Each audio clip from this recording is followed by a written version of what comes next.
ಜಗಳೂರು ತಾಲೂಕಿನ ಪ್ರಸಿದ್ಧವಾದ ಕೊಣಚಾಗಲ್ ಗುಡ್ಡದ ಶ್ರೀ ಲಕ್ಷ್ಮೀ ರಂಗನಾಥ ಸ್ವಾಮಿಯ ದೇವಸ್ಥಾನ ಆವರಣದಲ್ಲಿ ವಸತಿ ಗೃಹ ನಿರ್ಮಾಣಕ್ಕೆ ಭೂಮಿ ಪೂಜೆ ಹಾಗೂ ನೂತನ ದಾಸೋಹ ಭವನ ಉದ್ಘಾಟನೆ ಸಮಾರಂಭ ಕಾರ್ಯಕ್ರಮವನ್ನು ಶಾಸಕರಾದ ಬಿ ದೇವೇಂದ್ರಪ್ಪನವರು ನೆರವೇರಿಸಿ ಮಾತನಾಡಿದರು.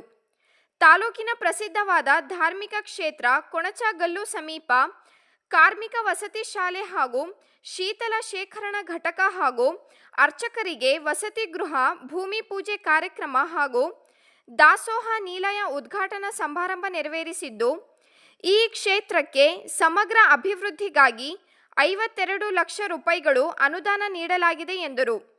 ಮುಂದಿನ ದಿನಗಳಲ್ಲಿ ಅಗತ್ಯ ಅನುದಾನ ಒದಗಿಸಿ ಅಭಿವೃದ್ಧಿಪಡಿಸಲಾಗುವುದು ಎಂದರು.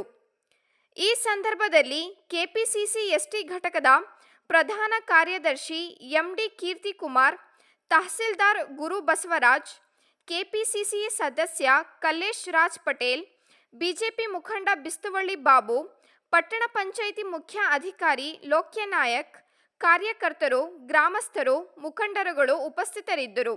ಇನ್ನು ವಿಜಯನಗರ ಜಿಲ್ಲೆಯ ಕೂಡ್ಲಿಗಿ ತಾಲೂಕಿನ ಐಗಳ ಮಲ್ಲಾಪುರ ಗ್ರಾಮದ ಸಮೀಪದ ವೀರಾಂಜನೇಯ ಸ್ವಾಮಿಯ ಮಠ ಗರುಡಾದ್ರಿ ಮಠದ ಆವರಣದಲ್ಲಿ ವೀರಾಂಜನೇಯ ಸ್ವಾಮಿಯ ದಾಸೋಹ ಮಠದ ನೂತನ ಭವನ ಉದ್ಘಾಟನಾ ಕಾರ್ಯಕ್ರಮ ಕಡಲೆಬಾಳು ಶಾಖೆ ಮಠದ ಮರಿಶಾಂತ್ ವೀರ ಮಹಾಸ್ವಾಮಿಗಳ ದಿವ್ಯ ಸಾನ್ನಿಧ್ಯದಲ್ಲಿ ವಿವಿಧ ಕಾರ್ಯಕ್ರಮಗಳು ಭಕ್ತಿಪೂರ್ವಕವಾಗಿ ಜರುಗಿದವು. ಈ ಸಂದರ್ಭದಲ್ಲಿ ಹಿರೇಮಠದ ಪ್ರಶಾಂತ್ ಸಾಗರ್ ಸ್ವಾಮೀಜಿಗಳು, ಕಾನಮೊಡುಗು ಮಠದ ಐರ್ಮಡಿ ಶಿವಾರ್ಯರು, ಗರುಡಾದ್ರಿಯ ಮಠದ ಮಾರುತಿ ಶ್ರೀಗಳು, ಮಾಜಿ ಸಚಿವ ಬಿ ಶ್ರೀರಾಮುಲು, ಜಗಳೂರು ಶಾಸಕರಾದ ಬಿ ದೇವೇಂದ್ರಪ್ಪನವರು, ಮೊಳಕಾಲ್ಮೂರು ಶಾಸಕರಾದ ಎನ್ವೈ ಗೋಪಾಲಕೃಷ್ಣ, ಕೂಡ್ಲಿಗಿ ತಾಲೂಕು ಶಾಸಕರಾದ ಡಾಕ್ಟರ್ ಎನ್.ಟಿ. ಶ್ರೀನಿವಾಸ್ ಎಲ್ಲರೂ ಸಭೆಯನ್ನು ಉದ್ದೇಶಿಸಿ ಮಾತನಾಡಿದರು. ಈ ಸಂದರ್ಭದಲ್ಲಿ ಐಗಳ ಮಲ್ಲಾಪುರ ಗ್ರಾಮಸ್ಥರು, ಸುತ್ತಮುತ್ತಲಿನ ಗ್ರಾಮಸ್ಥರು ಉಪಸ್ಥಿತರಿದ್ದರು. ಗೌರವ ಸಮರ್ಪಣೆಯನ್ನ ಅವರ ಜೊತೆಗೂಡಿ ನೀಡಬೇಕಾಗಿ ತಮ್ಮಲ್ಲಿ ವಿನಂತಿಸಿಕೊಳ್ತಾ ಇದ್ದೀನಿ. ಹಾಗೆಯೇ ಇನ್ನ ಇಬ್ಬರು ವೇದಿಕೆ ಮೇಲಿರ್ತಕ್ಕಂಥ ಐವಡಿ ಶರಣರಿಗೂ ಹಾಗೂ ಪ್ರಶಾಂತ ಶ್ರೀ ಸಾಗರ ಪರಮ ಪೂಜ್ಯರಿಗೆ ಗೌರವ ಸಮರ್ಪಣೆ. ಭಗವದ್ಗೀತೆಯಲ್ಲಿ ಹೇಳಿರೋದನ್ನ ನಾವೆಲ್ಲರೂ ಕೇಳಿಸ್ಕೊಂಡಿದ್ವಿ. ಇದರ ಅರ್ಥ, ಈ ಜಗತ್ತಿನಲ್ಲಿ ಅಧರ್ಮ ಹೆಚ್ಚಾಗಿ ಧರ್ಮ ಅವನತಿ ಹೊಂದಂತ ಸಂದರ್ಭದಲ್ಲಿ ದುಷ್ಟವರನ್ನ, ಕೆಟ್ಟವರನ್ನ ಶಿಕ್ಷಿಸಿ ಶಿಷ್ಟರನ್ನ, ಒಳ್ಳೆಯವರನ್ನ ರಕ್ಷಣೆ ಮಾಡೋ ಸಲುವಾಗಿ ನಾನು ಪ್ರತಿ ಯುಗದಲ್ಲಿ ಕೃತ, ತ್ರೇತ, ದ್ವಾಪರ ಕಲಿಯಲ್ಲಿ ನಾನು ಹುಟ್ಟಿ ಬರುತ್ತೇನೆ ಅನ್ನಂತ ಮಾತನ್ನ ಶ್ರೀಕೃಷ್ಣ ಪರಮಾತ್ಮ ಗೀತೆಯಲ್ಲಿ ಹೇಳಿರೋದು ನಾವೆಲ್ಲರೂ ತಿಳ್ಕೊಂಡಿದ್ದೀವಿ. ಹಾಗಾದ್ರೆ ಇವತ್ತು ಈ ಮಾತಿನ ಅರ್ಥವನ್ನು ಹೇಳೋದಕ್ಕೆ ಕಾರಣ ಏನು ಅಂತ ಹೇಳಿದ್ರೆ, ಜಗತ್ತಿನಲ್ಲಿ ಜನಸಂಖ್ಯೆಯಲ್ಲಿ ಇವತ್ತು 140 ಕೋಟಿ ಜನಸಂಖ್ಯೆಯನ್ನು ಹೊಂದಿರತಕ್ಕಂಥ ಭಾರತ ದೇಶ ಬಹುಧರ್ಮೀಯರ ನಾಡು. ಇಲ್ಲಿರ್ತಕ್ಕಂಥ ಭಾಷೆ, ಇಲ್ಲಿರ್ತಕ್ಕಂಥ ಧರ್ಮ, ಇಲ್ಲಿರ್ತಕ್ಕಂಥ ಆಚಾರ ವಿಚಾರ, ಉಡುಗೆ ತೊಡುಗೆ ಅಂತ ಈ ದೇಶದಲ್ಲಿ ಇವತ್ತು ನಾವೆಲ್ಲರೂ ಸಹ ಭಾರತಾಂಬೆಯ ಮಕ್ಕಳು ಅನ್ನಂಥದ್ದು ನಮಗೆ ತಿಳುವಳಿಕೆ ಆಗ್ಬೇಕಾದ್ರೆ ಅದು ಎಷ್ಟೇ ಓದಿನಿಂದ ಸಾಧ್ಯ ಆಗಲ್ಲ. ಅದೇನಾದ್ರೂ ಸಾಧ್ಯ ಆಗ್ತದೆ ಅಂತ ಹೇಳಿದ್ರೆ ಧರ್ಮದಿಂದ ಮಾತ್ರ ಸಾಧ್ಯ ಆಗ್ತದೆ. ಅಂತ ಕಾರಣಕ್ಕೋಸ್ಕರ ಇವತ್ತು ಎಷ್ಟೋ ಧರ್ಮ ಕಾರ್ಯಗಳು, ಪುಣ್ಯ ಕ್ಷೇತ್ರಗಳು, ತೀರ್ಥ ಸ್ಥಳಗಳು ಇವತ್ತು ಹುಟ್ಕೊಂಡಿದ್ದಾವೆ. ಹಾಗಾಗಿ ಅಂತ ಒಂದು ಪುಣ್ಯದ ಕೆಲಸವನ್ನ ಐಗಳ ಮಲ್ಲಾಪುರದಲ್ಲಿ ಇಲ್ಲಿರ್ತಕ್ಕಂಥ ಪರಮ ಪೂಜ್ಯರಾಗಿರ್ತಕ್ಕಂಥ ಮಠದ ಶ್ರೀಗಳು ಮತ್ತು ಕಮಿಟಿಯವರು ಸೇರಿ ನಮ್ಮನ್ನೆಲ್ಲರನ್ನ ಕರೆಸಿ ಅಂತ ಒಂದು ಧರ್ಮ ಜಾಗೃತಿಯ ಸಭೆಯನ್ನ ಇವತ್ತು ನಡೆಸ್ತಾ ಇದ್ದಾರೆ. ಹಾಗಾಗಿ ಮೊಟ್ಟ ಮೊದಲ ಬಾರಿಗೆ ಪರಮ ಪೂಜ್ಯರಾಗಿರ್ತಕ್ಕಂಥ ತ್ರಿಮೂರ್ತಿ ಸ್ವಾಮಿಗಳ ಪಾದಗಳಿಗೆ ನಮಸ್ಕರಿಸಿ ಇವತ್ತು ಏನೋ ನಮ್ಮ ನಿಮ್ಮೆಲ್ಲರ ಒಂದು ಗಮನ ಕೊಪ್ಪಳ ಗವಿಸಿದ್ದೇಶ್ವರ ಸ್ವಾಮಿ ಅಭಿನವ ಶ್ರೀಗಳ ಒಂದು ಕಡೆ ಚಿತ್ತ ಇತ್ತು. ಆದರೆ ಇಂಥದೇ ಅನೇಕ ಧರ್ಮ ಕಾರ್ಯ ಇರೋದ್ರಿಂದ ಪರಮ ಪೂಜ್ಯರು ಬರಕ್ಕಾಗಿಲ್ಲ. ಅವರ ಶುಭ ಸಂದೇಶವನ್ನ ಕಳಿಸ್ಕೊಟ್ಟಿದ್ದಾರೆ. ಅವ್ರು ಇಲ್ಲೇ ಇದ್ದಾರೆ ಅಂತ ಭಾವಿಸ್ಕೊಂಡು ನಾವು ಈ ಕಾರ್ಯಕ್ರಮವನ್ನ ನಡೆಸ್ಕೊಂಡು ಹೋಗೋಣ ಅನ್ನಂತ ಮಾತನ್ನು ಹೇಳಕ್ ಬಯಸಿ, ಈ ವೇದಿಕೆಯಲ್ಲಿ ನಿಮ್ಮೆಲ್ಲರ ನೆಚ್ಚಿನ ನಾಯಕರು, ಕರ್ನಾಟಕ ರಾಜ್ಯದ ವಾಲ್ಮೀಕಿ ಸಮಾಜದ ಏನು ಇವತ್ತು ಮಾಜಿ ಮಂತ್ರಿಗಳಾಗಿರ್ತಕ್ಕಂಥ ಒಂದ್ ಕಡೆ ಹೇಳ್ತಾರೆ ಹನುಮನ ಪ್ರಾಣ ಶ್ರೀರಘು ರಾಮ ಅಂತ ಹೇಳಿ, ಆ ನಿಟ್ಟಿನಲ್ಲಿ ಇವತ್ತು ಶ್ರೀರಾಮನ ರೂಪದಲ್ಲಿ ಅದೇ ಹೆಸರಿನ ಒಂದು ನಾಯಕರಾಗಿರ್ತಕ್ಕಂಥ ಶ್ರೀರಾಮರವರು ಇಲ್ಲಿ ಕೂತಿದ್ದಾರೆ. ಅದೇ ರೀತಿ ಮತ್ತು ಗೋಪಾಲ ಮತ್ತು ಕೃಷ್ಣ ಹೆಸರಿನ ಎರಡೂ ಜೋಡಿಗಳು ಇಲ್ಲಿ ಹಿರಿಯರಾಗಿರ್ತಕ್ಕಂಥ ಶಾಸಕರಾಗಿರ್ತಕ್ಕಂಥ ಗೋಪಾಲ ಕೃಷ್ಣ ಸಾಹೇಬರಿದ್ದಾರೆ. ಮತ್ತು ಈ ಭಾಗದ ಎನಗಿಂತ ಕಿರಿಯರಿಲ್ಲ, ಶಿವಶರಣರಿಗಿಂತ ಹಿರಿಯರಿಲ್ಲ ಅನ್ನೋ ರೀತಿಯಲ್ಲಿ ಎಲ್ಲರಿಗಿಂತ ನಾನು ಕಿರಿಯ ಅನ್ನೋ ರೀತಿಯಲ್ಲಿ ನಿಜವಾಗ್ಲೂ ನಿಮ್ಮೆಲ್ಲರ ಪ್ರೀತಿಗೆ ಪಾತ್ರರಾಗಿರ್ತಕ್ಕಂಥ ಡಾಕ್ಟರ್ ಮತ್ತು ಈ ಭಾಗದ ಸೇವಕರಾಗಿರ್ತಕ್ಕಂಥ ನಮಗೆ ಯಾವತ್ತೂ ಬಹಳ ಗೌರವ ಪಾತ್ರಕ್ಕೆ ಭಾಜನರಾಗಿರ್ತಕ್ಕಂಥ ಶಾಸಕರಾಗಿರ್ತಕ್ಕಂಥ ನಮ್ಮ ಡಾಕ್ಟರ್ ಶ್ರೀನಿವಾಸ್ ಸಾಹೇಬ್ರೆ ಮತ್ತು ಎಲ್ಲ ಈ ಒಂದು ಕಾರ್ಯಕ್ರಮದ ನಿಮಿತ್ತ ಆಗಮಿಸಿರ್ತಕ್ಕಂಥ ಸದ್ಭಕ್ತರೇ, ಗ್ರಾಮಸ್ಥರೇ, ಮಾಧ್ಯಮ ಮಿತ್ರರೇ, ಎಲ್ಲ ತಾಯಿಯಂದರೆ ನಿಜವಾಗ್ಲೂ ನಮಗೆ ಇವತ್ತು ಈ ಒಂದು ಕರೆಯನ್ನು ಕೊಡೋದಕ್ಕೆ ನಾನು ಬೆಂಗಳೂರಿನಲ್ಲಿ ಇದ್ದಾಗ ಪರಮ ಪೂಜ್ಯರಾದಿಯಾಗಿ ಮೂರ್ತಣ್ಣ ಮತ್ತು ಇನ್ನೂ ನಮ್ಮ ಊರಿನ ಅಳಿಯರು, ಅವ್ರ ಹೆಸರು ನಮ್ಮೂರ ಮದುವೆಗಾರಲ್ಲಪ್ಪ ಜಗಳೂರಿನಲ್ಲಿ ಚನ್ನಬಸನಗೌಡ ಮತ್ತು ಇನ್ನು ಅನೇಕ ಜನ ಬಂದು 1 ಗಂಟೆ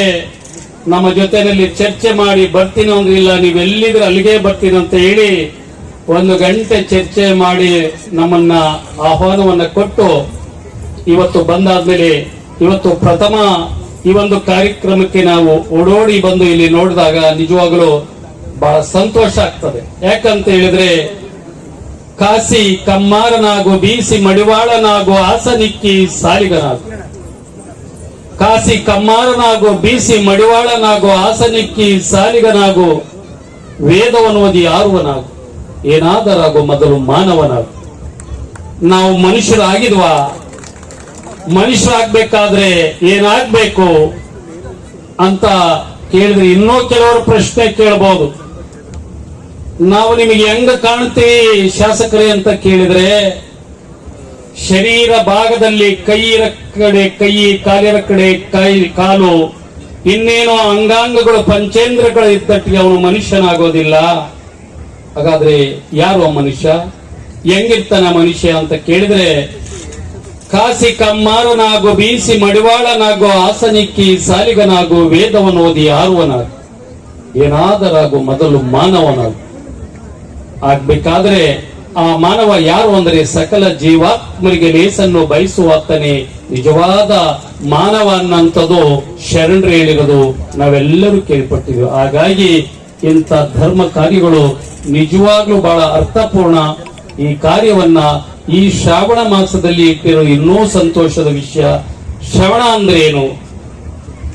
ಉಂಡೆ ಕಟ್ಕೊಂಡು ತಿನ್ನದ, ಕಲ್ಲ ಆ ನಾಗರಿಗೆ ಹಾಲೆರಿಯದ, ಇನ್ನು ಏನೇನೋ ನಮಗೆ ಇಷ್ಟವಾಗಿರ್ತಕ್ಕಂಥ ಸಿಹಿ ಊಟನ ಅಲ್ಲ. ಈ ಒಂದು ತಿಂಗಳು ನಾವುಗಳು ಶ್ರವಣ ಅಂದ್ರೆ ಮನಸ್ಸಿಗೆ ಶಾಂತದಾಗಿರ್ತಕ್ಕಂಥ ಅರಿಷಡ್ ವರ್ಗಗಳನ್ನ ದೂರ ಮಾಡಿ ನಮ್ಮ ಬದುಕಿಗೆ ಸಾರ್ಥಕವಾಗಿರತಕ್ಕಂಥ ಒಂದು ಸದ್ವಿಚಾರಗಳನ್ನ ಕೇಳಂತದ್ದು. ಇವತ್ತು ಪರಮ ಪೂಜ್ಯರಿಂದ ಆಶೀರ್ವಚನವನ್ನು ಕೇಳಂತದಿರ್ಬೋದು, 18 ಪುರಾಣಗಳ ಆಯ್ದ ಭಾಗಗಳಿರ್ಬೋದು, ರಾಮಾಯಣ ಮಹಾಭಾರತ ಇರ್ಬೋದು. ಅದರ ತುಣುಕನ್ನ ತಿಳ್ಕೊಂಡು flex the rose not the thorn, ನಾವು ಹೂವಿಗೆ ಕೈ ಹಾಕ್ಬೇಕೆ ವಿನಃ ಮುಳ್ಳಿಗೆ ಕೈ ಹಾಕಬಾರ್ದು ಅನ್ನೋ ರೀತಿಯಲ್ಲಿ ಒಳ್ಳೆ ವಿಷಯಗಳ ಕಡೆ ನಮ್ಮ ಗಮನ ಕೊಡಬೇಕು. ಜೊತೆಗೆ ನಮ್ಮ ಮಕ್ಕಳಿಗೆ ಉತ್ತಮವಾಗಿರ್ತಕ್ಕಂಥ ಸಂಸ್ಕಾರವನ್ನು ಕೊಟ್ಟಾಗ ಮಾತ್ರ ನರ ಹರಾಗ್ತಾನೆ ಎನ್ನಂತ ವಿಚಾರವನ್ನು ನಾವು ತಿಳಿದು ನೋಡಿದ್ವಿ. ಹಾಗಾಗಿ ಇವತ್ತು ನಾವು ಇಲ್ಲೆಲ್ಲ ಇದ್ವಿ, ಇಷ್ಟೆಲ್ಲ ಕೇಳ್ತೀವಿ. ಆದರೆ ಇಲ್ಲಿಂದ ಹೋದ ತಕ್ಷಣನೇ ನಾವು ಮೊದಲೇ ಮನುಷ್ಯ ಆಶೆ ಬರುತ್ತ ಇಷ್ಟೆಲ್ಲ ಮಾತಾಡಿ ಕೇಳಿ ನಮ್ಮ ಪಾಡಿಗೆ ನಾವು ಹೋಗಿ ಈ ಒಂದು ಲೌಕಿಕ ಜೀವನದಲ್ಲಿ ನಮ್ಮ ಸ್ಮೃತಿ ಪಟಲದಲ್ಲಿರ್ತಕ್ಕಂಥ ನಮ್ಮ ದುರಾಸೆ ಲಂಗು ಲಗಾಮ್ ಇಲ್ದಲ್ಲಿ ಅದ್ರ ಪಾಡಿಗೆ ಅದು ಆಗ್ತದೆ. ಹಾಗಾದ್ರೆ ಇಂಥ ಕಾರ್ಯಕ್ರಮಗಳ ಅಗತ್ಯತೆ ಇದೆಯಾ? ಇಲ್ಲಿ ಬಂದಾದ್ಮೇಲೆ ಏನ್ ತಳ್ಕೊಂಡು ಹೋದೆ ನಾನು?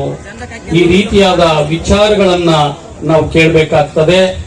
ಹಾಗಾಗಿ ಅಂತ ಕೆಲಸವನ್ನ ಐಗಳ ಮಲ್ಲಾಪುರದಲ್ಲಿ ಮಾಡಿದಿರಿ.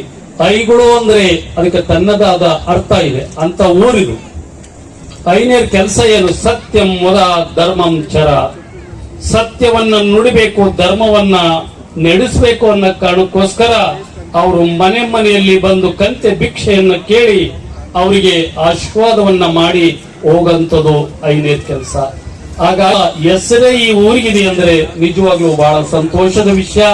ಹಾಗಾಗಿ ನಾವು ಶಾಸಕರಾಗಿ ಮೇಲೆ ಸೋಕ ಎಲ್ಲರಿಗೆಲ್ಲೈತವ್ವ, ಸೋಕ ಇವರಿಬ್ರಿಗೆಲ್ಲೈತವ್ವ, ದುಃಖ ತುಂಬ್ಯಾದ ಮರುತಾದ ಮೇಲೆ ತಾ ಮಾಡಿದ ಪಾಪ ತಾ ಕಳಿಯಬೇಕ, ಸ್ವಾಮಿಗಳ ಮ್ಯಾಲ್ಯಾಕ ಸಿಟ್ಟಾಗಬೇಕ, ಸುಖ ಎಲ್ಲರಿಗೆಲ್ಲೈತವ್ವ.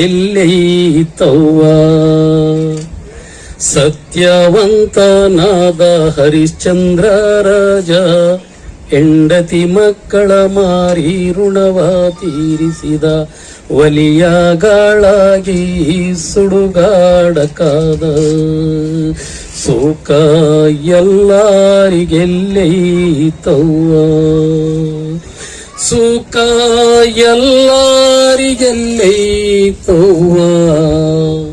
ದುಃಖ ತುಂಬ್ಯಾದ ಮರುತಾದ ಮೇಲೆ ತಂದೆ ಮಾತಿಗಾಗಿ ಶ್ರೀರಾಮಚಂದ್ರ 14 ವರ್ಷ ವನವಾಸಕ್ಕೋದ, ಸೀತೆಯ ಕಳುಕೊಂಡು ಬಲು ಕಷ್ಟಪಟ್ಟ, ಸುಖ ಎಲ್ಲರಿಗೆಲ್ಲೈತವ್ವ, ಸುಖ ಎಲ್ಲರಿಗೆಲ್ಲೈತವ್ವ, ಸುಖ ಎಲ್ಲರಿಗೆಲ್ಲೈತವ್ವ, ದುಃಖ ತುಂಬ್ಯಾದ ಮರುತಾದ ಮೇಲೆ ಸುಖ ಎಲ್ಲರಿಗೆಲ್ಲೈತವ್ವ, ಸುಖ ಎಲ್ಲರಿಗೆಲ್ಲೈತವ್ವ, ಸುಖ ಎಲ್ಲರಿಗೆಲ್ಲೈತವ್ವ. ನಮಸ್ಕಾರ.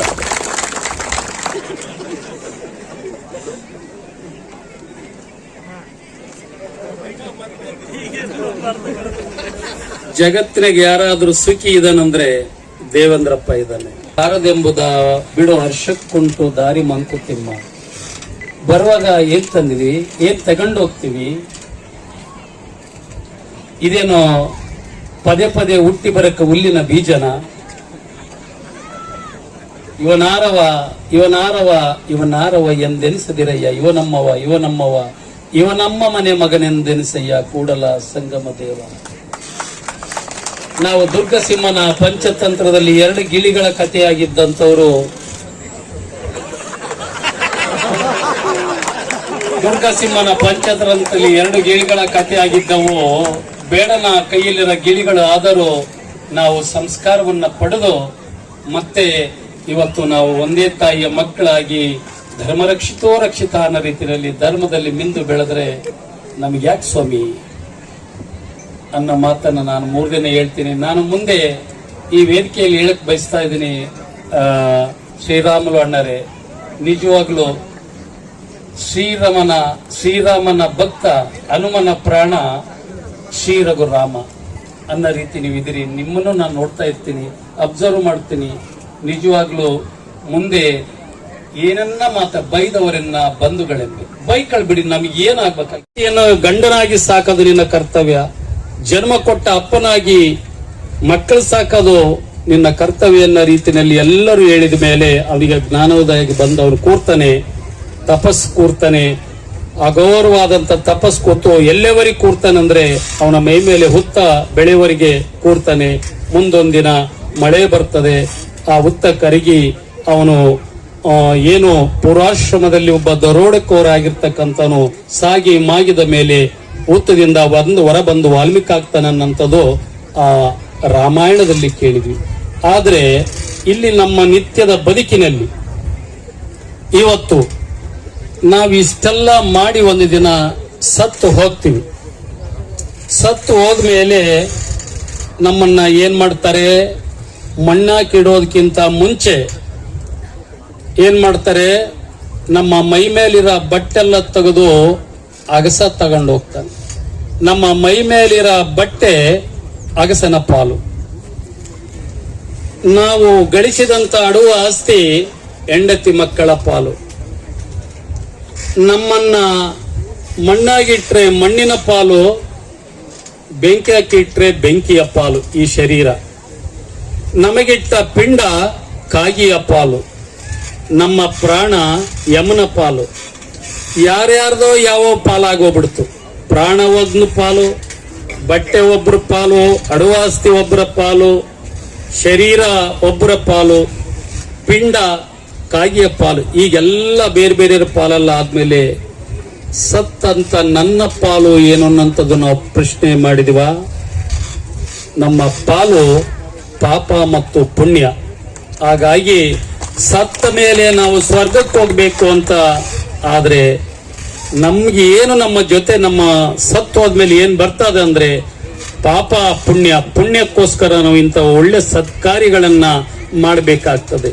ಪರೋಪಕಾರಂ ಇದಂ ಶರೀರಂ ಅನ್ನೋ ನಿಟ್ಟಿನಲ್ಲಿ ನಾವು ಮಾಡಬೇಕಾಗ್ತದೆ. ಹಾಗಾಗಿ ಅಂತ ಒಳ್ಳೆ ಕೆಲಸವನ್ನ ನಾವು ಮಾಡೋಣ ಅನ್ನೋಂಥ ಮಾತನ್ನು ಹೇಳಕ್ ಬಯಸಿ ಕೊನೆಯದು ಒಂದು ಘಟನೆಯನ್ನು ಹೇಳಿ ನನ್ನ ಮಾತುಕರ್ತರೆಲ್ಲ ಕೂರ್ಸಕ್ಕೆ ಹೇಳಿ. ಹಾಗಾಗಿ ಅವರು ಅಲ್ಲೇ ಒಂದು ಏನು ಹಸೀನವಾಗಿ ಅವರು ಕೂರೋದಕ್ಕೆ ಜಾಗ ಮಾಡಿಕೊಟ್ಟಿದ್ರು, ಅಲ್ಲಿ ಕೂರ್ತಿರ್ತಾರೆ. ಮಹಾರಾಜರು ನಮ್ಮನ್ನ ಕರೆಸಿದ ಉದ್ದೇಶ ಏನಂತೇಳಿ ಸ್ವಾಮಿಗಳು ಮಹಾರಾಜರಿಗೆ ಪ್ರಶ್ನೆ ಹಾಕಿದಾಗ, ಮಹಾರಾಜರೇ, ಸ್ವಾಮಿಗಳೇ, ನಿನ್ನೆ ನಾನು ನಿಮ್ಮ ಆಶ್ರಮದ ಕಡೆಯಿಂದ ಬರ್ತಾ ಇದ್ದೆ, ನಿಮ್ಮನ್ನ ನಾನು ನೋಡಿದೆ, ಎಷ್ಟು ಆನಂದವಾಗಿದ್ರಿ, ಎಷ್ಟು ಸಂತೋಷವಾಗಿದ್ರಿ. ಆ ಒಂದು ನವಿಲು, ಜಿಂಕೆ, ಗಿಳಿ ಇತ್ಯಾದಿ ಪ್ರಾಣಿ ಪಕ್ಷಿಗಳ ಜೊತೆ ಎಷ್ಟು ಆನಂದವಾಗಿದ್ರಿ. ಆದ್ರೆ ಇಷ್ಟೆಲ್ಲ ನನಗೆ ಸುಖ ಭೋಗ ಇದೆ, ಅರಮನೆ ಇದೆ, ಮಹಾರಾಣಿ ಇದ್ರೆ, ಆಳು ಕಾಳು ಇನ್ನು ಏನೇನೇನೋ ಇದೆ. ಆದ್ರೆ ನಿಮಗಿರ ನೆಮ್ಮದಿ ನನಗಿಲ್ಲಲ್ಲ. ಹಾಗಾಗಿ ದಯಮಾಡಿ ಆ ನೆಮ್ಮದಿಗೆ ನಿಮ್ಮ ಕಾರಣ ಏನು ನನಗೆ ತಿಳಿಸ್ಕೊಡಿ ಅಂತ ಕೇಳಿದಾಗ ಅಲ್ಲಿ ಆಸ್ಥಾನದಲ್ಲಿ ಕೂತಿರ್ತಕ್ಕಂಥ ಸ್ವಾಮಿಗಳು ಎದ್ದ ತಕ್ಷಣನೇ ಆ ಆಸ್ಥಾನದಲ್ಲಿರ್ತಕ್ಕಂಥ ಒಂದು ಕಂಬವನ್ನ ಹೋಗಿ ದಿಮ್ಮನೆ ಹಿಡ್ಕೊಂಡು ಮಹಾರಾಜರೇ ನನ್ನನ್ನು ಈ ಕಂಬದಿಂದ ಬಿಡಿಸಿ ಅಂತ ಕೇಳ್ತಾರೆ. ಆವಾಗ ರಾಜನಿಗೆ ಎಲ್ಲಿಲ್ಲದ ಸಿಟ್ಟು ಬಂದ್ಬಿಡ್ತದೆ. ಸ್ವಾಮಿ, ನಿನಗೇನಾದ್ರೂ ತೆಲಿಗಿಲೆ ಕೆಟ್ಟಿದೆಯಾ? ಇಲ್ಲಿ ಸುಮ್ಮನೆ ಗಂಭೀರವಾಗಿ ಇಲ್ಲಿ ಆಸನದಲ್ಲಿ ಕೂತಿರೋ ಸ್ವಾಮಿ, ನನಗೇನು ಸಮಸ್ಯೆ ಇದೆ, ಆ ಸಮಸ್ಯೆಗೆ ಪರಿಹಾರ ಕೊಡಪ್ಪ ಅಂತ ನಾನು ಕೇಳಿದ್ರೆ ಸುಮ್ಮನೆ ಇಲ್ಲಿ ಕೂತಿರೋ ಸ್ವಾಮಿ ಎದ್ದೋಗಿ ಕಂಬ ಹಿಡ್ಕೊಂಡು ನನ್ನ ಬಿಡಿಸು ಅಂತೀಯಲ್ಲ. ಕಂಬ ನಿನ್ನ ಹಿಡ್ಕೊಂಡತ್ತೋ ನೀನ್ ಕಂಬ ಹಿಡ್ಕೊಂಡಿದೀಯೋ, ಏನು ಬಿಟ್ಟು ಬರ್ತೀಯೋ ಇಲ್ಲ ತಂಬರಿ ಚಾಟಿ ತಂಬರಿ ಅಂತೇಳಿ ಅವರ ಸೇವಕಗೆ ಹೇಳಿದಾಗ ಸ್ವಾಮಿಗಳು ಕಂಬ ಬಿಟ್ಟು ಬಂದು ಮಹಾರಾಜರಿಗೆ ಹೇಳ್ತಾರೆ, ಮಹಾರಾಜರೇ, ನನಗೆ ಗೊತ್ತಿದ್ದಿಲ್ಲ, ನಾನೇ ಕಂಬ ಹಿಡ್ಕೊಂಡಿದ್ದೆ, ಆ ಕಂಬ ನನ್ನ ಹಿಡ್ಕೊಂಡಿತ್ತು ಅಂದ್ಕೊಂಡಿದ್ದೆ. ಆದ್ರೆ ನೀವು ಹೇಳಿದ ಮೇಲೆ ಕಂಬ ನಾನು ಹಿಡ್ಕೊಂಡಿದ್ದೆ, ನನ್ನ ಅದು ಹಿಡ್ಕೊಂಡಿದ್ದಿಲ್ಲ ಅಂತ ಹೇಳಿ ಬಂದೆ. ಸಂತೋಷ. ಆದ್ರೆ ನೀವು ನನ್ನ ಯಾತಕ್ಕೆ ಕರೆಸಿದ್ರಿ ಅಂತ ಕೇಳಿದಾಗ ಅವ್ರು ಹೇಳ್ತಾರೆ, ನನಗಿಷ್ಟೆಲ್ಲ ರಾಜ್ಯ ವೈಭೋಗ ಸಂಪತ್ತು ಸಿರಿ ಸಂಪತ್ತಿದೆ, ಆದ್ರೆ ನೆಮ್ಮದಿ ಇಲ್ಲ. ಅದಕ್ಕೆ ನನಗೆ ಪರಿಹಾರ ಹೇಳು ಅಂತ ಸ್ವಾಮಿಗಳು ಬಹಳ ನಯವಾಗಿ ಹೇಳ್ತಾರೆ.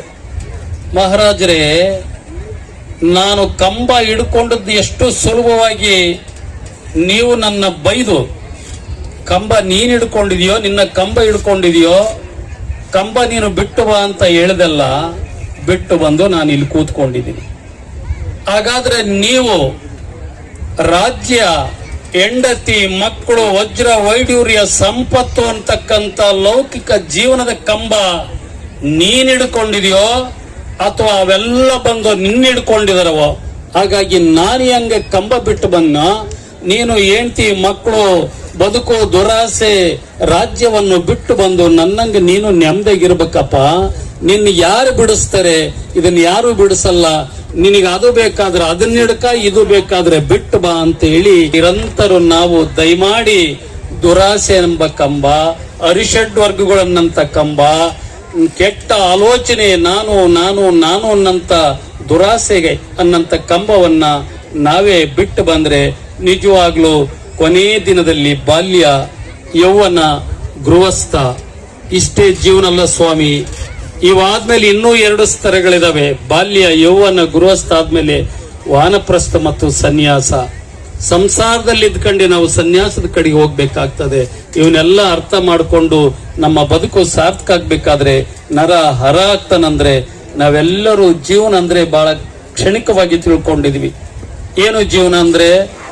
ಇರೋವರಿಗೆ ಮಜಾ. ಜೀವನ ಅಂದ್ರೆ ಇರೋವರಿಗೆ ಮಜಾ, ಹೋಗೋದಂತೂ ನಿಜ. ಇರೋವರಿಗೆ ಮಜಾ, ಹೋಗೋದಂತೂ ನಿಜ. ಹೋದ ಮೇಲೆ ಊರಿಗೊಂದು ಊಟ, ಗ್ವಾಡಿಗೊಂದು ಪೋಟ, ಇದೇ ಜೀವನ. ಹಾಗಾಗಿ ಹುಟ್ಟಕಾರ ಜಾತಕ, ಮಧ್ಯದಲ್ಲಿ ನಾಟಕ, ಸತ್ತ ಮೇಲೆ ಸೋತ್ಕ, ಇದೇ ಜೀವನನ. ಹಾಗಾಗಿ ಇಂಥದೆಷ್ಟೋ ನಾನು ಹೇಳುವಲ್ಲಿ ಸಮಯ ಜಾಸ್ತಿ ಆಗಿದೆ. ಹಾಗಾಗಿ ಇಂಥ ಒಂದು ಒಳ್ಳೆ ಕಾರ್ಯಕ್ರಮ ಎಲ್ಲರೂ ಸೇರಿ ಮಾಡಿದರೆ, ಹಾಗಾಗಿ ನಮ್ಮ ಬದುಕು ಸಾರ್ಥಕ ಆಗ್ಬೇಕಾದ್ರೆ ಹೊಟ್ಟೆ ಇದ್ದನು ಉಣಬೇಕು, ರಟ್ಟೆ ಇದ್ದನು ದುಡಿಬೇಕು, ನತ್ತಿ ಇದ್ದನು ಓದಬೇಕು. ಈ 3 ನಮಗಿದಾವೆ. ಹಾಗಾಗಿ ಸನ್ಯಾಸಿಗಳು ಆಗೋದ್ ಬೇಡ. ನಾವು ಸಂಸಾರದಲ್ಲಿ ಇದ್ಕೊಂಡೆ ನಮ್ಮ ಬದುಕನ್ನ ನಾವು ಹಸನವನ್ನ ಮಾಡ್ಕೊಳ್ಳೋಣ ಅನ್ನ ಮಾತನ್ನ ಹೇಳಕ ಬಯಸಿ, ನಮ್ಮ ತಾಯಂದ್ರು ಬಹಳ ಜನ ಇದ್ರು, ಅವ್ರಿಗೆ ಒಂದು ಹೇಳ್ಬೇಕಂತ ಇದ್ದೆ, ಅವರೆಲ್ಲ ಹೋಗ್ಬಿಟ್ಟಿದ್ದಾರೆ. ಇದ್ದಾರೆ ಇರ್ಲಿ, ಅವ್ರಿಗೆ ಹೇಳನೇನಮ್ಮ, ನೀವು ಸಿಟ್ಟಾಗಬಾರ್ದು. ಹೆಣ್ಮಕ್ಳದು ಇತ್ತೀಚಿನ ಹೆಣ್ಮಕ್ಕಳು ಜನನೀ ಭೂಮಿಚ್ಚ ಸ್ವರ್ಗಾದಪಿ ಗರಿಯಸಿ ಅನ್ನೋ ರೀತಿನಲ್ಲಿ ಇವತ್ತು ನಮ್ಮ ತಾಯಂದ್ರು ಇವತ್ತು ನೀವು ಕೇಳಿಸ್ಕೋಬೇಕು. ಎಷ್ಟು ಜನ ನಾವು ಗಂಡು ಮಕ್ಕಳು ಕಷ್ಟಪಟ್ಟು ನನ್ನ ಮಗನ್ನ ಮೊಮ್ಮಗನ್ನ ಕಾನ್ವೆಂಟ್ ನಮ್ಮ ತಾಯಂದ್ರು ಏನ್ ಮಾಡ್ತಾರೆ ಅಂದ್ರೆ, ಬೆಳಿಗ್ಗೆ ಎದ್ದ ತಕ್ಷಣ ಅವ್ರ ಕಾನ್ವೆಂಟಿಗೆ ಕಳಿಸಿದ ತಕ್ಷಣ ಇವ್ರ ಕಣ್ಣುಗಳು ಎಲ್ಲ ಇಲ್ಲಿರ್ತವೆ, ಸೀರಿಯಲ್ ಮುಂದೆ ಇರ್ತದೆ. ಇಂಥದೇ ಒಂದು ಸಂದರ್ಭ, ಮನೆ ಯಜಮಾನ ಹೊಲಕ್ಕೆ ಹೋಗಿದ್ನಂತೆ. ಹೋಗಿ 10 ಗಂಟೆಗೆ ಬುತ್ತಿ ತಗೊಂಡು ಬಾ ಅಂತ ಹೆಂಡತಿಗೆ ಹೇಳೋದ್ನಂತೆ.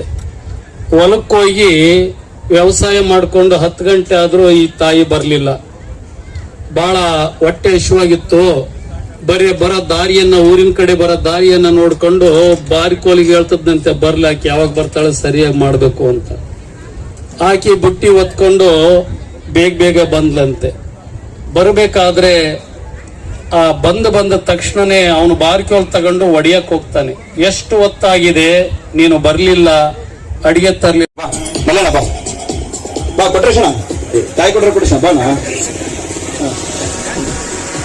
ದಯಮಾಡಿ ಒಂದು ಬ್ಯಾಚ್ ನಿಂತ್ಕೊಂಡ್ಬಿಡಿ, ಕರೆಕ್ಟಾಗಿ ಸೆಟ್ ಆಗುತ್ತೆ. ವೇದಿಕೆ ಮೇಲೆ ಇರ್ತಕ್ಕಂಥ ಎಲ್ಲ ಏನು ಮಠದ ಸೇವಕರಿದ್ದಾರೆ, ಇವರೆಲ್ಲರ ಪರಿಶ್ರಮದಿಂದ ಈ ಮಠದ ಕಾರ್ಯ ನಿರಂತರವಾಗಿ ಸಾಗ್ತಾ ಇದೆ. ಪರಮ ಪೂಜ್ಯರಾಗಿರ್ತಕ್ಕಂಥ ಮಾರುತಿ ಗುರೂಜಿ ಅವರ ಆಶೀರ್ವಾದ ಮತ್ತೆ ಭಕ್ತಾದಿಗಳ ಪ್ರೇರಣೆಯಿಂದ ಮಠ ದಿನದಿಂದ ದಿನಕ್ಕೆ ಅಭಿವೃದ್ಧಿ ಆಗ್ತಿದೆ. ಇವತ್ತು ಭವನದ ಉದ್ಘಾಟನೆ ಆಗಿದೆ.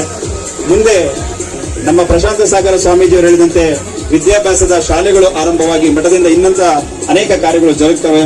ಈ ಶುಭ ಸಂದರ್ಭಕ್ಕೆ ಸಾಕ್ಷಿಯಾಗಿರ್ತಕ್ಕಂಥ ಎಲ್ಲರಿಗೂ ಧನ್ಯವಾದಗಳು.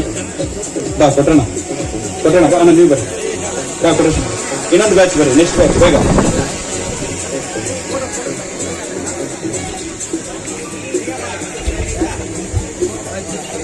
ಈ ಎಲ್ಲ ಸದ್ಭಕ್ತಾದಿಗಳ ಸೇವೆ ಲೈಫ್ ಮಾಡಿಕೊಡ್ಬೇಕು. ಹಾಗೆ ಮಠಕ್ಕೆ ಬರ್ತಕ್ಕಂಥ ಭಕ್ತಾದಿಗಳಿಗೆ ಬಹಳ ತೊಂದರೆ ಆಗ್ತಾ ಇದೆ ಸಾರಿಗೆ ವ್ಯವಸ್ಥೆಯಲ್ಲಿ. ಮರಬದಿಂದ 3 ಕಿಲೋಮೀಟರ್ ನಡ್ಕೊಂಡ್ ಬರಬೇಕು, ಮಲ್ಲಾಪುರದಿಂದ ಮತ್ತೊಂದು ಕಿಲೋಮೀಟರ್ ನಡ್ಕೊಂಡ್ ಬರಬೇಕು.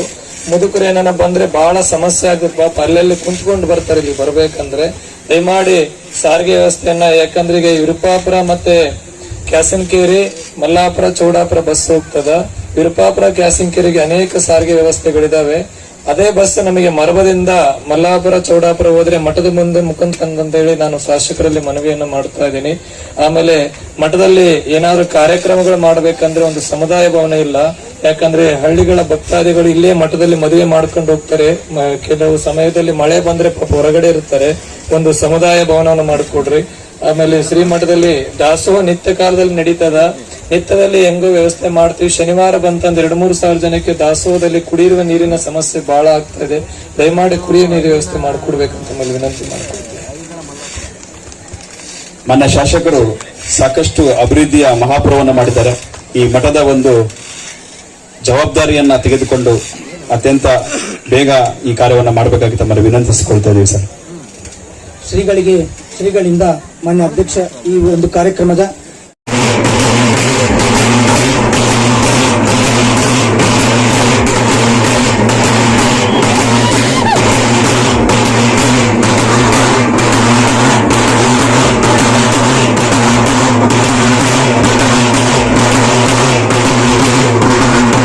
ಬಂದು ವಾರಗಟ್ಟನೆ ಇದ್ದು ಗುರುಗಳ ಹತ್ರ ಪ್ರವಚನ ಕೇಳಿ ನಾನು ಒಳ್ಳೆ ಒಂದು ನಿರ್ಧಾರ ತಗೊಂಡು ಜೀವನ ಮಾಡ್ತಾ ಇದ್ದೀನಿ. ಎಲ್ಲರಿಗೂ ಕೇಳ್ಕೊಂತಿರೋದು ಒಂದೇ, ಮಠಕ್ಕೆ ಬನ್ನಿ, ಮಠ ಬೆಳೆಸಿ. ನಮ್ಮ ಗುರುಗಳು ಬಹಳ ಕಷ್ಟ ಪಡ್ತಾ ಇದ್ದಾರೆ ನಮ್ಮ ಮಠ ಬೆಳೆಸ್ಬೇಕಂತೇಳಿ. ಜೋಳಿಗೆ ಹಾಕೊಂಡು ಹಳ್ಳಿಗೆಲ್ಲ ಹೋಗಿ ಭಿಕ್ಷೆ ಬೇಡಿ ದಾಸೋಹ ಭವನವನ್ನು ನಡೆಸ್ತಾ ಇದ್ದಾರೆ. ಹನಿ ಹನಿ ಸೇರಿದ್ರೆ ಹಳ್ಳ. ಎಲ್ಲಾ ಭಕ್ತರು ಸಹಕರಿಸಿ ಮಠವನ್ನು ಉನ್ನತ ಮಠಕ್ಕೆ ಬೆಳೆಸಬೇಕೆಂದು ತಮ್ಮಲ್ಲಿ ಕೇಳಿಕೊಂಡು ನನ್ನ ಒಂದು ಚಿಕ್ಕ ಸಹಾಯವನ್ನು 6,101 ರೂಪಾಯಿ ಕಾಣಿಕೆಯನ್ನು ನಮ್ಮ ಗುರುಗಳು ಜೋಳಿಗೆಗೆ ಅರ್ಪಿಸುತ್ತಾ ನಾನು 2 ಮಾತನ್ನು ಮುಗಿಸುತ್ತೇನೆ. ಧನ್ಯವಾದಗಳು ನೂರ್ಜನ್ ಅವರಿಗೆ. ತಾವು ಕಂಡಿರ್ತಕ್ಕಂಥ ಅನುಭವ ಮತ್ತೆ ಈಗ ತಾನೇ ನಮ್ಮೆಲ್ಲರನ್ನ ಆಶೀರ್ವಾದನ ಮಾಡಿದಂತ ಪ್ರಶಾಂತ್ ಸಾಗರ್ ಮಹಾಸ್ವಾಮಿಗಳಿಗೆ ಭಕ್ತಿಪೂರ್ವದಂತ ನಮನಗಳನ್ನು ತಿಳಿಸುತ್ತಾ ಹತ್ರ ನಿಂತ್ಕೊಂಡು ಒಂದೆರಡು ಮಾತಾಡಂತ ಮಾತುಗಳನ್ನ ಹೇಳ್ಕೊಡ್ತಕ್ಕಂಥ ಈ ಸಂದರ್ಭದಲ್ಲಿ ಬಹಳ ಖುಷಿಯಾಗಿದೆ ನನಗೆ. ಯಾವುದು ಕೂಡ ಇದು ಇಂಥ ಸಂದರ್ಭದಲ್ಲಿ ನನಗೆ ಸ್ವಾಮಿಗಳೊಮ್ಮೆ ಹಿರೇಮಠ ಸ್ವಾಮಿ ಅವರು ಬಂದರೆ ಬಹಳ ಅಳುಬರು ಮೈಕಾಲಿಗೆಲ್ಲ ಬಿದ್ದು ನಮಸ್ಕಾರಗಳು ಮಾಡಿ ಮಠ ಮಾನ್ಯಗಳು ಇದು ಬೆಳೀಲಿ ಎಂಬ ದೃಷ್ಟಿಯಿಂದ ನಾವು ಕೂಡ ಸಾಕಷ್ಟು ಸಹಕಾರ ಕೊಟ್ಟು ಸಹಾಯ ಮಾಡಿದ್ವಿ. ಸಣ್ಣ ಕೆಟ್ಟ ವಿಚಾರದಲ್ಲಿ ಸಿಕ್ಕಾಬಗಳು ಇಲ್ಲಿ ಬಂದಿರ್ತಕ್ಕಂಥವ್ರು ಯಾರು ಕೆಟ್ಟವ್ರು ಅಂತಲ್ಲ, ಇಲ್ಲಿ ಬಂದಿರ್ತಕ್ಕಂಥವ್ರು ಜನಗಳ ದೃಷ್ಟಿಯಿಂದ ಹಿತದೃಷ್ಟಿಯಿಂದ ಅವ್ರಿಗೆ ರಾಜಕೀಯದ ಹಿರಿಯ ರಾಜಕಾರಣಿಗಳಾಗಿ